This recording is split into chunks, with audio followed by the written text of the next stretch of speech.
She ran because tomorrow her father would hand her over to a monster wearing a lord's title. That night, believing she was escaping into the arms of the only man who had ever promised her freedom, she discovered something far worse than an arranged marriage.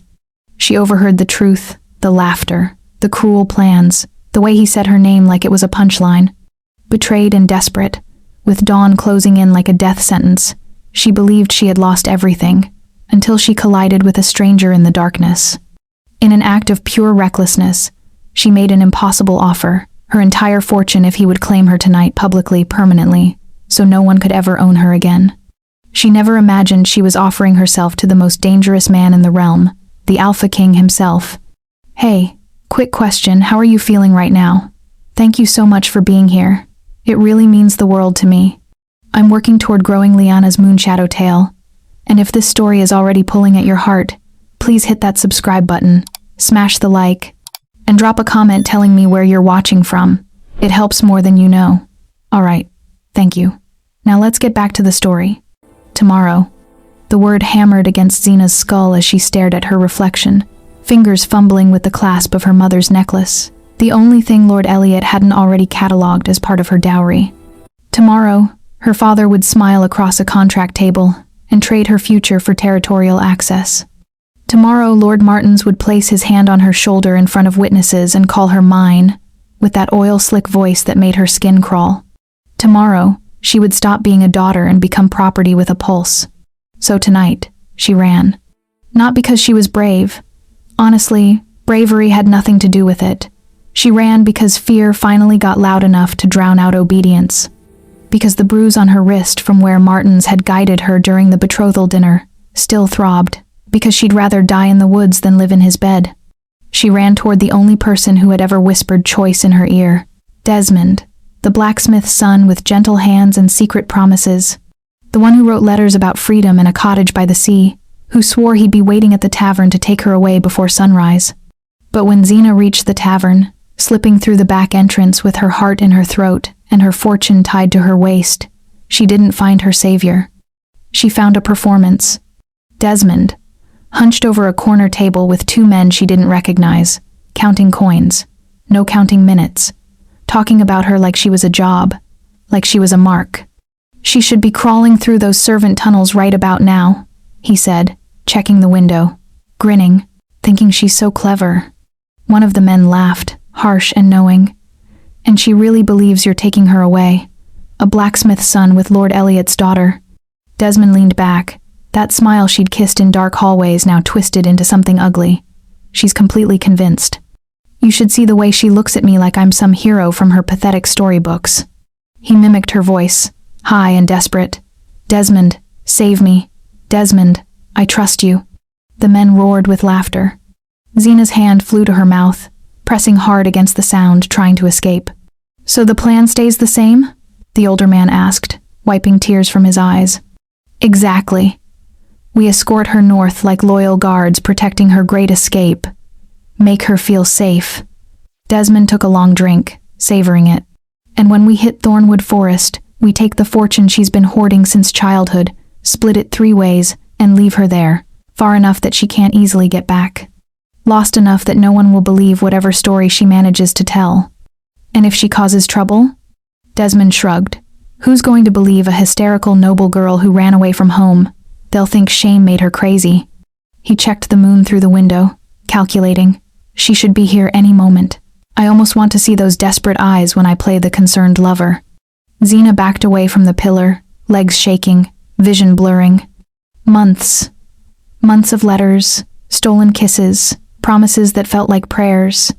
All of it choreographed, calculated, a con. The velvet pouch at her waist suddenly felt obscene, her entire inheritance. Every coin, every jewel, every piece of her mother's memory, all of it packed to give to a man who'd been laughing at her this whole time. The betrayal was physical, a blade twisting between her ribs. But beneath the pain, something else stirred, something cold and sharp. No, he would not get her money, would not get the satisfaction of leaving her broken in a forest, would not get to tell this story in taverns for the rest of his life. But what could she do? Return to the castle? Face Martins tomorrow with no escape plan and no allies? The thought made bile rise in her throat. Zena turned blindly toward the door, needing air, needing space, needing to think, and walked straight into a wall of muscle. Strong hands caught her before she fell, grip firm but somehow careful, steadying her. Easy. The voice was deep, command wrapped in unexpected gentleness. Zena tried to pull away, panic sharp in her throat. Please, I need to. Look at me. It wasn't a request. Her eyes lifted against her will, and the breath left her lungs. The man was tall, impossibly tall, with shoulders that filled the doorway and eyes that caught the torchlight like molten gold. Blonde hair fell just past his shoulders, and there was something in the way he stood, utterly still and utterly certain, that made the world feel like it was holding its breath. "You're crying," he said. Not a question, a fact. "That's none of your concern," her voice cracked. "I need to leave, now." But his hand stayed gentle on her arm, unmovable. What happened? Maybe it was the shock still burning through her veins. Maybe it was the desperation of having nowhere left to go. Maybe it was simply that this stranger was looking at her like she mattered, like her answer actually meant something, when her own father had never cared enough to ask if she wanted any of this. The truth came pouring out. "He lied," Zena whispered. And then louder, angrier. "I risked everything. I spent weeks planning this. I gathered every coin I own, every jewel my mother left me, and I came here to meet him because I would rather die free than live as property." She sobbed once, furious at herself. But he was in there with two men, planning it all. Planning to pretend to help me escape, make me feel safe, and then rob me, take everything, and abandon me in the woods, laughing about it, calling me naive and foolish. The stranger's expression didn't change, but something dangerous flickered behind those gold eyes. "His name? It doesn't matter, he's—" "His name," the man repeated, quieter now but somehow more lethal. "Desmond." Zena wiped her face with shaking hands. "But it doesn't matter. I have no plan, no allies, and by dawn my father will discover I'm gone." She looked up at him, this stranger who held her like she was something precious instead of something broken, and a wild thought struck her. "I can pay you," she heard herself say. His head tilted slightly. Listening. Zena's hand moved to the pouch at her waist, feeling its terrible weight. "This is everything I own in the world. My inheritance, my mother's jewels. Enough to buy land, start a new life." She took a shaking breath, the plan forming even as she spoke it. "If you claim me tonight publicly, with witnesses my father can't force me into the contract with Martins. The claiming bond overrides human agreements." The stranger studied her with an intensity that should have frightened her. "You're asking me to bond with you, a stranger, for gold?" "Yes." Zena lifted her chin, trying to find courage she didn't feel. "I'm asking you to give me a choice, just one. I'll give you my fortune, and you give me my freedom." Silence stretched between them. Then, impossibly, he smiled. Not mockery, something else. Something that made her pulse stutter. "You know," he said slowly, "there's something more permanent than marriage, more binding than any contract your father could write." "The claiming bond," Zena breathed. "My grandmother told me stories about them. She said only the old bloodlines still knew how." "Not just old bloodlines," his voice dropped. "Alphas." Zena's eyes widened. "You're an alpha." "Yes. And you know how to create the bond, the kind that can't be undone, the kind that would override my father's contract completely." "Yes." Hope and terror warred in her chest. "Then please, I'll pay you everything. Just—" her voice broke. "Just let me choose this. Let me have this one decision." The stranger reached out, and Zena flinched before she could stop herself. But his fingers only brushed her cheek, gentle. "I don't need your gold," he said quietly. "But I'll accept it anyway, because offering it matters to you. Because you need to feel like you're trading, not begging." Something in Zena's chest cracked open. "But," he continued, voice firm, "I won't trap you in another cage. The bond is permanent. You need to be certain, not just desperate." Zena looked into those impossible gold eyes and made her choice. "I'm certain," she said. "I want this." The stranger studied her for another long moment, then nodded once. "Then come with me." He turned and raised his hand, and a figure materialized from the shadows, another man, moving with predator grace. "Harold," the stranger said, never taking his eyes off Xena. "The northern clearing. We need witnesses." Harold's eyes went wide. He caught himself. "Are you certain?" "Yes, go." Harold vanished into the darkness. Xena looked up at the stranger, questions forming. "Why did he almost call you?" "Later," he said gently. "Right now we need to get you somewhere safe." He offered his hand, palm up. An invitation, not a demand. Xena looked at this stranger's hand, this choice she was making in the dark, and placed her trembling fingers in his. His hand closed around hers, warm and sure and unmovable. "What's your name?" she asked as they walked. He glanced down at her, something unreadable in his expression. "Harvey," he said. And Xena, who knew nothing of royal names or alpha kings, who was only a desperate girl trying to claim her own fate, simply nodded. She had no idea she was holding the hand of the most powerful man in the realm. No idea that by dawn, when her father discovered the claiming mark, the entire kingdom would learn what it meant to harm the woman the Alpha King had chosen as his own. No idea that her desperate gamble had just changed everything. Tomorrow would still come. But when it did, she would no longer be alone. Rita's hand was ice cold when it gripped Xena's wrist in the dark corridor. The youngest maid had more courage than half the guards, and right now that courage was the only thing standing between Xena and Lord Martin's bed. 15 minutes? Rita whispered, her voice barely audible over Xena's thundering heartbeat. The East Tower guards changed shifts in 15 minutes. After that, we're both dead. The servant passages smelled like centuries of dust and secrets. Xena had discovered them as a child, playing explorer while her governess napped. She never imagined she'd use them to escape her own father. The velvet pouch bumped against her hip with every step, heavy with her mother's jewels and every coin she'd managed to hide over the years. Escape money. Freedom money. The key to a life that was actually hers. "He'll be there," Xena whispered, more to herself than Rita. "Desmond promised. He said he'd wait at the tavern, that he'd take me somewhere safe before dawn." Rita's silence felt like doubt. Xena's fingers found the folded letter in her pocket, the one Desmond had written 3 weeks ago. "Let's run away. I will find a way. Trust me." She'd read it so many times the paper was soft as cloth. The words had felt like salvation. They still did. They had to. "He loves me," Xena said, hating how her voice shook. "He wouldn't lie about that." Rita squeezed her hand once, quick and tight, but said nothing. The tunnel opened near the outer stables, far from the main guard posts. Cold night air hit Xena's face like a slap, carrying the scent of hay and horses and freedom. Rita pulled her hood forward, hiding Xena's face in shadow. "Go. Fast. Don't look back." Xena nodded, throat too tight for words. She pressed a small purse into Rita's hands, payment promised, delivered early, and ran. The village streets were empty at this hour, most families already locked inside their homes. Xena's slippers weren't made for running, but she didn't care. Every step was distance from Lord Elliot. Every stride was one more moment of being herself before she became someone's property.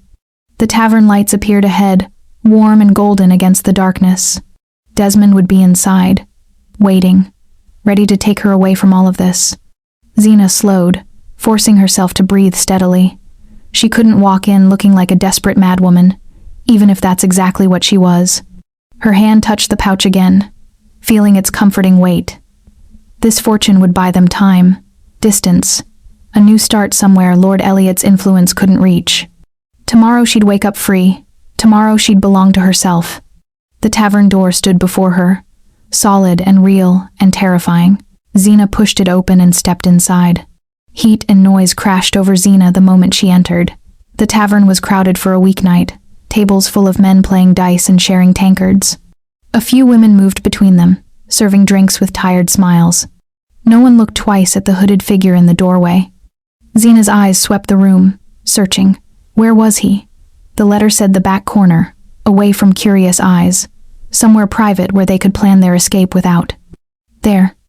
Desmond sat in the far corner, his familiar profile bent over a table. Relief flooded through Xena so fast it made her dizzy. He came.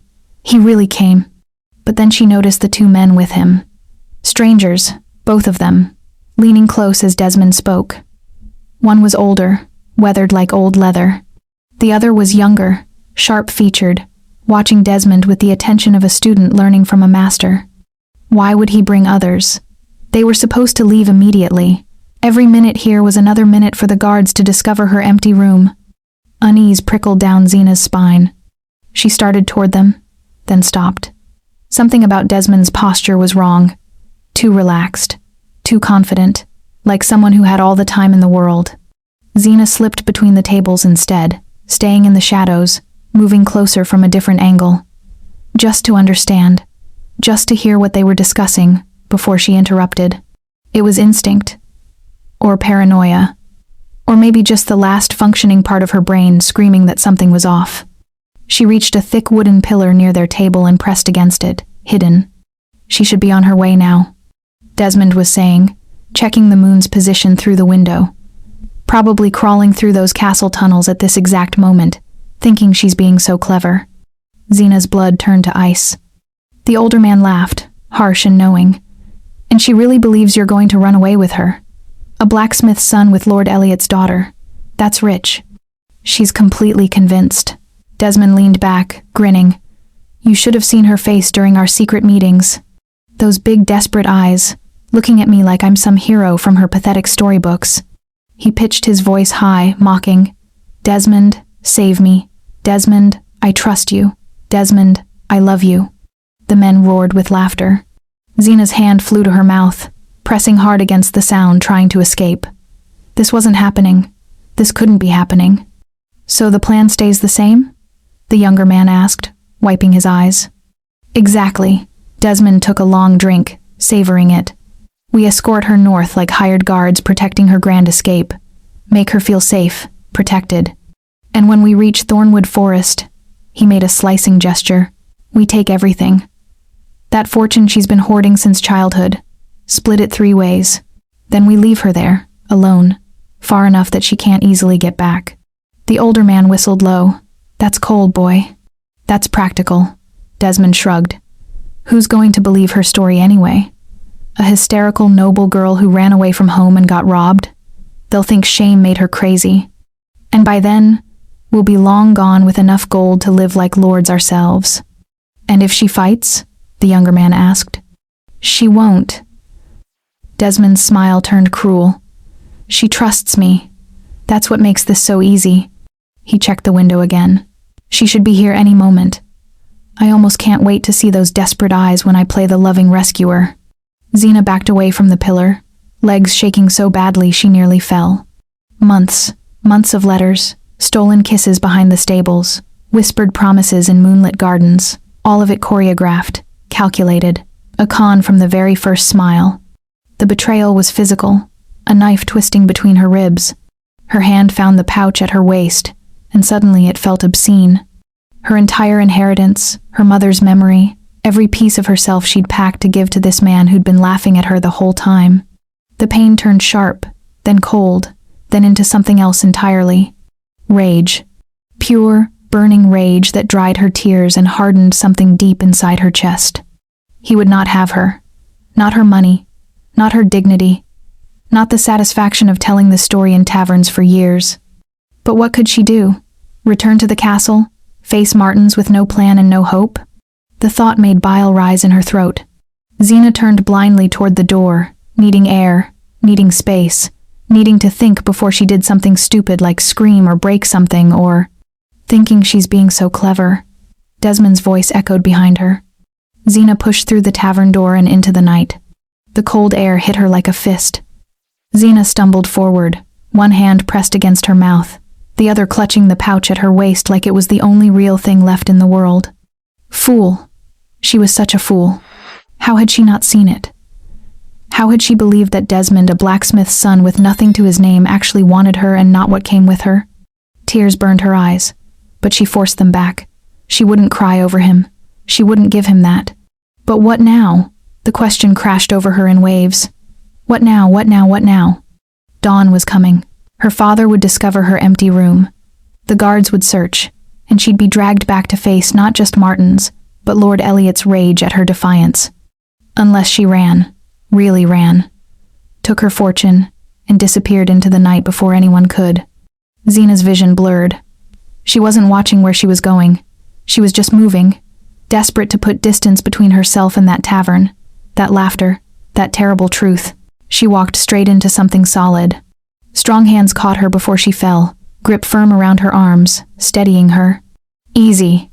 The voice was deep, command wrapped in unexpected gentleness. Zena tried to pull away, panic sharp in her throat. Please, I have to. Look at me. It wasn't a request. It was an order, delivered in a tone that made her body obey before her mind could protest. Her eyes lifted, and the breath left her lungs. The man was impossibly tall, with shoulders that seemed to fill the narrow street. But it was his eyes that stole her voice. Pure gold, catching the torchlight like molten metal, studying her face with an intensity that should have frightened her. Blonde hair fell just past his shoulders, and there was something in the way he stood utterly still, utterly certain that made the world feel like it was holding its breath. "You're crying," he said. Not a question. A fact, stated with absolute certainty. "That's none of your concern." Her voice cracked. "I need to leave, please." But his hands didn't release her. Not painful, not threatening, but unmovable. What happened? Maybe it was the shock still burning through her veins. Maybe it was having nowhere left to go, no one left to trust. Maybe it was simply that this stranger was looking at her like she actually mattered, like her answer meant something, when her own father had never cared enough to ask if she wanted any of this. He lied. The words tumbled out, raw and broken. "I risked everything. Everything. I planned this for weeks. I gathered every coin I own, every jewel my mother left me, and I came here to meet him because I'd rather die free than live as someone's property." She sobbed once, hating herself for it. But he was in there with 2 men, planning to rob me, planning to pretend to help me escape, make me feel safe, and then take everything and abandon me in the woods, laughing about it, calling me naive. The stranger's expression didn't change, but something dangerous flickered behind those gold eyes, something that made Zena's breath catch. "His name," he said quietly. "It doesn't matter. His name." Softer now, but somehow more lethal. "Desmond." Zena wiped her face with shaking hands. "But it doesn't matter. I have no plan now, no allies. And by dawn my father will find me, and in 3 days I'll be—" Her voice broke. "I'll belong to Lord Martin's." The stranger's jaw tightened. Zena looked up at him. This man who held her like she was something precious, instead of something broken, and a wild, desperate thought struck her. Her hand moved to the pouch at her waist, feeling its terrible weight. "I can pay," she whispered. The stranger's head tilted slightly, listening. Zena's fingers trembled against the velvet. "I can pay you." The stranger studied her with those impossible gold eyes, and Zena felt like he was seeing straight through her skin into the desperate, shattered thing she'd become. "Pay me," he repeated slowly. "For what?" Zena's hand tightened on the pouch. This was insane. She knew it was insane. But insanity was better than surrender. "This is everything I own in the world." She pulled the pouch free, holding it between them. "My inheritance. My mother's jewels. Enough gold to buy land. Start a new life." She took a shaking breath. "If you claim me tonight publicly, with witnesses my father can't force me into the contract with Martins. The claiming bond overrides human agreements." Silence stretched between them. The stranger's expression was unreadable. "You're asking me to bond with you," he said finally. "A stranger. For gold." "Yes." Zena lifted her chin, trying to find courage she didn't feel. "I'm asking you to give me a choice. Just one. I'll give you my fortune, and you give me my freedom. You don't even know my name." "I don't care." The words came out fierce. "I don't care who you are or where you came from. I just need someone who won't betray me. Someone who'll let me keep my dignity." Something shifted in his expression. Not pity, something deeper. "There's something more permanent than marriage," he said quietly. "More binding than any contract your father could write." Zena's breath caught. "The claiming bond." "Yes. My grandmother told me stories." The words tumbled out. She said in the old days, wolves claimed each other through moon and blood, that it was law above any marriage, that it transcended noble agreements. But I thought it was just legend. It's not legend. His voice was steady. Just rare. And you know how to create it. Yes. Zena's mind raced. My grandmother said, only pure-blood alphas still held that knowledge. She was right. Understanding crashed over her. You're an alpha. Yes. Hope and terror warred in her chest. The claiming bond wasn't just permanent, it was absolute, unbreakable. If this stranger turned out to be another cage, another trap, she'd have no escape. But if she didn't try, she'd belong to Martins by dawn, and that was a fate worse than any gamble. Please, Zena said, and she wasn't above begging now. I'll pay you everything, just let me choose this. Let me have this one decision. The stranger reached out, and Zena flinched before she could stop herself, but his fingers only brushed her cheek, impossibly gentle. I don't need your gold, he said quietly. But I'll accept it anyway, because offering it matters to you, because you need to feel like you're trading, not begging. Something in Zena's chest cracked open. But, he continued, voice firm, I won't trap you in another cage. The bond is permanent, forever. You need to be certain, not just desperate. Zena looked into those gold eyes and saw something she hadn't expected. Honesty, respect, the kind of steady certainty that came without deception. I'm certain, she said. I choose this. The stranger studied her for another long moment, weighing her words. Then he nodded once. Then come with me. He turned and raised his hand. A figure materialized from the shadows, another man, moving with the same predator grace. Harold, the stranger said, never taking his eyes off Zena. The northern clearing. We need witnesses. Harold's eyes went wide. You're... He caught himself, jaw snapping shut. Are you certain, my lord? Yes, go. Harold vanished into the darkness as suddenly as he'd appeared. Zena stared after him, questions forming. Why did he almost call you? Later. The stranger's voice was gentle but final. Right now, we need to get you somewhere safe. He offered his hand, palm up. An invitation, not a demand. Zena looked at it, this stranger's hand, this insane choice she was making in the dark, and placed her trembling fingers in his. His hand closed around hers, warm and sure. What's your name? She asked. He glanced down at her. Something unreadable in his expression. Harvey. Something about the way he said it felt careful, like he was offering only part of the truth. But Zena was too desperate, too grateful, to question it. I'm Zena. I know. At her startled look, he added. Harold is efficient. They walked together through the dark streets, and Zena tried to ignore the voice in her head screaming that she was trading one unknown for another, one gamble for an even riskier bet.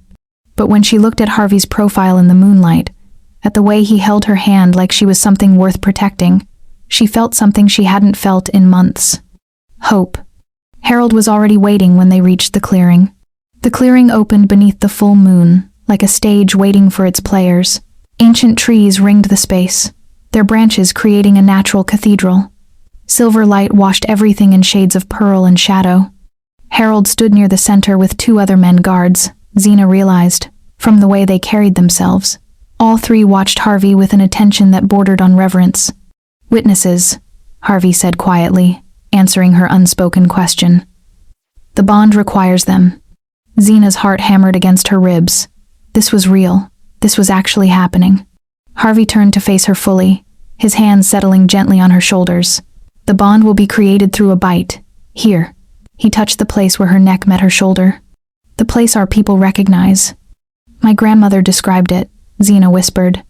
She said it was intimate, that I'd feel your instincts, your emotions, and you'd feel mine. Yes, deep and permanent. His eyes searched hers. Last chance, Zena. Once this is done, there's no undoing it. You'll be mine, and I'll be yours. Forever. The weight of forever pressed down on her. But behind it, sharper and more immediate, was the weight of tomorrow, of Martin's hands on her skin, of her father's satisfied smile, of a life lived as property. I'm not changing my mind, she said. Keep your end. Something flickered in Harvey's eyes. Approval, maybe, or admiration. He swept her hair aside, exposing her neck to the moonlight. The air thickened, charged with something ancient and powerful. Under the moon, Harvey said, his voice carrying through the clearing. I claim you. And he bit. The world exploded. Xena gasped, not from pain, but from sensation.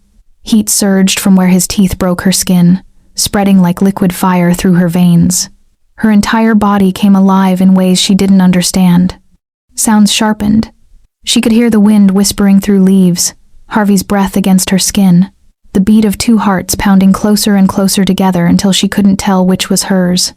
Then came the wave of emotions that weren't hers, fierce satisfaction, absolute protectiveness, a primitive possessiveness that should have frightened her but somehow made her feel safer than she'd ever felt in her life.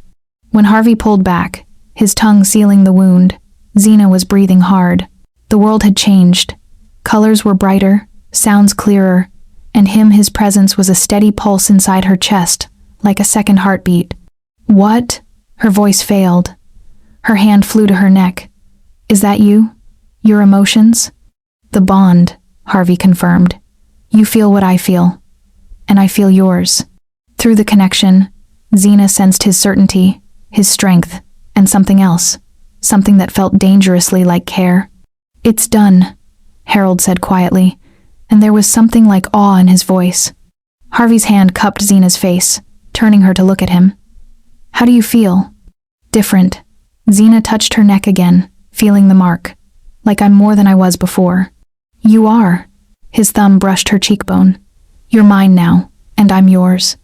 The possessiveness in those words should have terrified her. Instead, they felt like the first true promise anyone had ever made her. Harold approached, offering a cloth. My lord, we should... I know. Harvey took the cloth, pressing it gently against Xena's neck. We'll return before dawn. Make sure she's hidden. Where am I going? Xena asked. Back to the castle. Horror flooded through her. No, you don't understand. My father will... Trust me. Harvey's voice was steady. You'll return before they discover you're gone. Rita will help you hide the mark. And tomorrow, when your father summons everyone for the ceremony with Martins, that's when everything changes. How can you be sure? Harvey smiled, and it was the smile of a man holding all the cards. Because tomorrow, they'll discover the mark. And when they do, I'll be there. Through the bond, Xena felt his absolute confidence. His certainty that everything would work exactly as he planned. Sleep, Harvey said, his hand still gentle against her face. Tomorrow will be loud. Dawn came too quickly. Xena slipped back through the servant passages with Rita's help, both of them moving in terrified silence. The mark on her neck throbbed with warmth, a constant reminder of what she'd done. Rita gasped when she saw it. Xena, that's a claiming mark. I know. But who? Rita's eyes went wide. The stranger? Yes. Xena touched the mark, feeling Harvey's presence through the bond like a distant heartbeat. Help me hide it, please. Rita worked quickly, pulling Xena's collar high and fastening it tight. The mark disappeared beneath the fabric, invisible. If anyone sees, Rita whispered, if your father discovers... They won't. Xena tried to sound more confident than she felt. Not until it's too late. But fate had other plans. Lord Elliot summoned the entire household to the great hall at midday. Xena's stomach twisted when she entered and saw Lord Martins already there, standing beside her father with that oil-slick smile. Ah, daughter. Lord Elliot's voice carried false warmth. We have wonderful news. Lord Martins has graciously agreed to move the ceremony forward. Tonight, instead of 3 days. Tonight. Xena's heart stopped. The contracts are already prepared, Martins said, his eyes crawling over her like insects. By moonrise, you'll be mine. Through the bond, Xena felt a distant surge of fury that wasn't hers. Harvey, wherever he was, had felt her terror. Father, Xena started. You'll prepare immediately, Lord Elliot interrupted. This is a great honor. You should be grateful. Xena stepped forward, and her collar shifted. Just slightly, just enough. A servant gasped. Every eye in the hall turned toward the sound, then toward Xena. Lord Elliot's expression darkened. What was that? Nothing, my lord, the servant stammered. I thought I saw... Saw what? Martins demanded. the servant's eyes fixed on Zena's neck, on the sliver of mark just barely visible above her collar. Lord Elliot crossed the hall in 3 strides. His hand shot out, yanking Zena's collar down. The claiming mark blazed against her skin, clear and unmistakable. Silence crashed over the hall like a physical force. "What?" Lord Elliot said, his voice deadly quiet. "Is that?" "A mark," Zena whispered. "I can see it's a mark." His voice rose. "Who put it there?" Zena lifted her chin. "Someone who gave me a choice." Lord Elliot's face turned purple. "You foolish girl. Do you have any idea what you've done? The contracts are signed. Lord Martin's has already." "The claiming bond overrides human contracts," Zena said, and her voice didn't shake. "You taught me that yourself, father. Old law supersedes new." "Who?" Martin snarled, stepping forward. "Who dared to mark what's mine?" "She was never yours." Through the bond, Zena felt Harvey getting closer, felt his rage building like a storm. Lord Elliot struck her. The slap echoed through the hall. Zena's head snapped to the side, pain blooming across her cheek. And the bond erupted. Fury crashed through Zena, not hers, but Harvey's, so intense it stole her breath. Through the connection, she felt him running, felt his rage reaching lethal levels, felt the promise of violence singing through her blood. Lord Elliot raised his hand again. The doors slammed open. The sound was like thunder. Every head turned toward the entrance as the massive doors swung wide, crashing against the stone walls. King Harvey entered in full royal authority. The effect was immediate. Every wolf in the hall dropped to one knee, heads bowed. Even those who'd never seen him before felt the weight of his power, the unmistakable presence of the Alpha King. Lord Elliot went white. Lord Martin's made a strangled sound. Harvey crossed the hall with predator grace, his eyes locked on Zena. On the red mark blooming across her cheek, on the hand Lord Elliot still held raised. "You struck her." Harvey's voice was soft, deadly soft. "Your Majesty, I didn't know." Lord Elliot stumbled backward. "My daughter." She marked herself without permission, ruined years of planning. "I didn't know it was your Majesty who—" "Ah," the word was ice cold. "So you would have had permission to strike her if she weren't my mate. Is that what you're telling me?" Lord Elliot opened his mouth, then closed it again, unable to answer. Harvey reached Zena and cupped her face with infinite gentleness, his thumb brushing the mark Lord Elliot had left. Through the bond, Zena felt his rage warring with his need to be gentle with her. "Did he hurt you?" Harvey asked, and his voice was only for her. "I'm fine," Zena whispered. Harvey's jaw tightened. He turned, pulling Zena's collar fully aside, exposing the claiming mark for everyone to see. "She bears my mark," he said, his voice carrying absolute authority. "She is my mate, my queen, and you," his eyes fixed on Lord Elliot, "have just made the mistake of hurting her." The hall erupted in shocked gasps and whispers. "Queen," someone breathed. "The Alpha King has never chosen before. She'll be Thornhaven's queen." Lord Elliot dropped to his knees. "Your Majesty, I beg forgiveness. I didn't know she was yours." "She was never yours to give away," Harvey cut him off. "She is no longer yours to command or punish.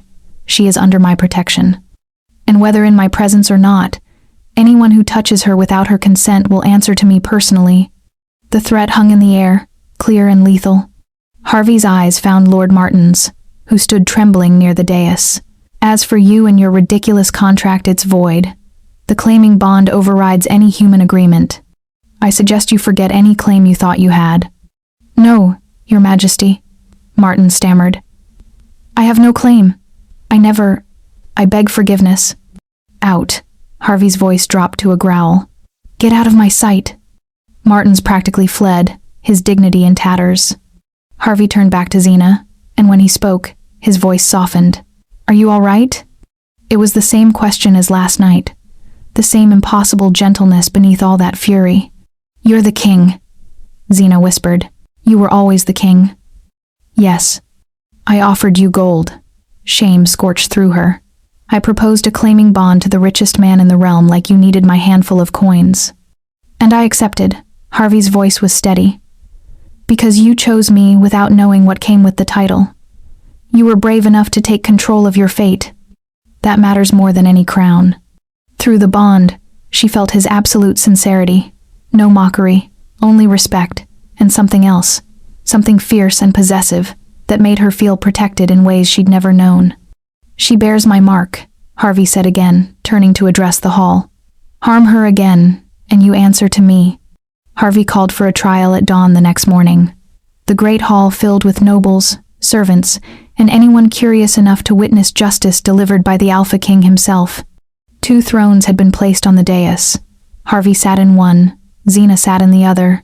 Bring in the accused, Harvey commanded. Guards dragged Desmond into the hall. He looked smaller now, confused, his eyes sweeping the crowd until they landed on Xena seated beside the king. Terror washed over his face. Desmond, son of the blacksmith William. Harvey's voice rang with authority. You stand accused of conspiracy to rob a noble woman, planning her abandonment in dangerous territory, and betraying her trust for personal gain. How do you plead? Desmond's mouth opened and closed. I didn't know she was that you. Answer the question, Harold ordered. Guilty or not guilty?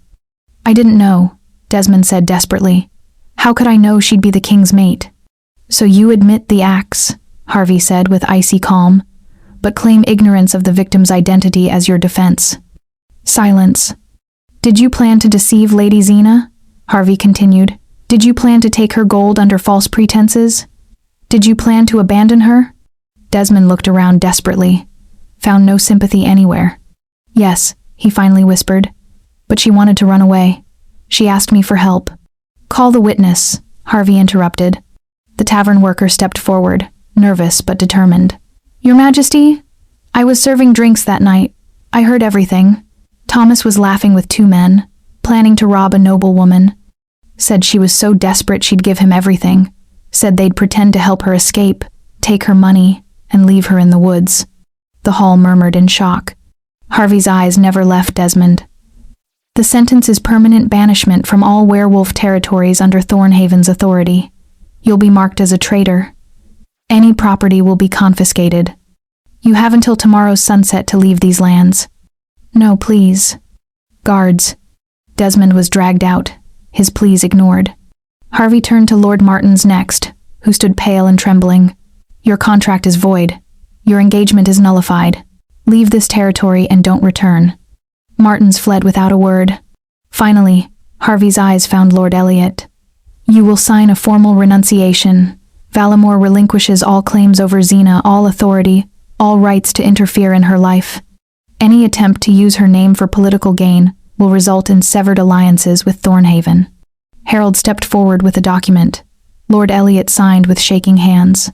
When it was done, Harvey stood and offered his hand to Xena. It's time. Xena took his hand and rose. The hall watched as they descended the steps together. Where are we going? She asked quietly. Home, Harvey said.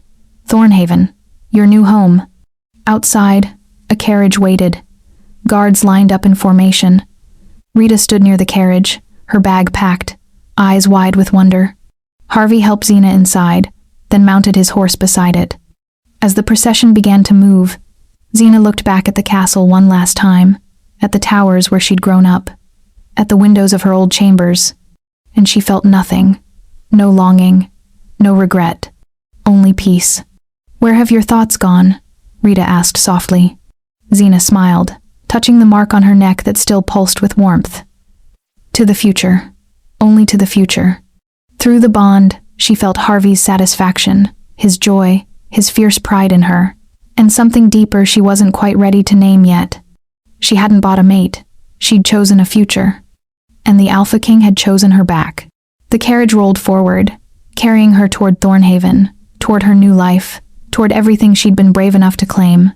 Tomorrow would come, but when it did, she would no longer be alone. Did Xena's desperate gamble leave you breathless? Did Harvey's hidden identity make your heart race? If you loved this tale of betrayal, courage, and the Alpha King who chose his queen in the darkness, then you absolutely need to subscribe to Liana's Moonshadow tale. Hit that subscribe button and turn on notifications so you never miss another story of forbidden bonds, powerful alphas, and women brave enough to claim their own destiny. Drop a comment below telling me, would you have trusted the stranger in the street? Or would fear have sent you running back to the castle? I read every single comment, and your thoughts fuel the next tale. Like this video if you want more stories where desperate choices lead to dangerous destinies. Share it with someone who loves werewolf romance, alpha kings, and heroines who refuse to be caged. This is Liana's Moonshadow tale, where every story is a journey into the dark, the dangerous, and the undeniably romantic. I'll see you in the next tale, where moonlight reveals secrets and shadows hide the truth. Until then, stay wild, stay fierce, and remember, sometimes the most reckless choice is the one that sets you free. Subscribe, comment, and let's dive into the shadows together.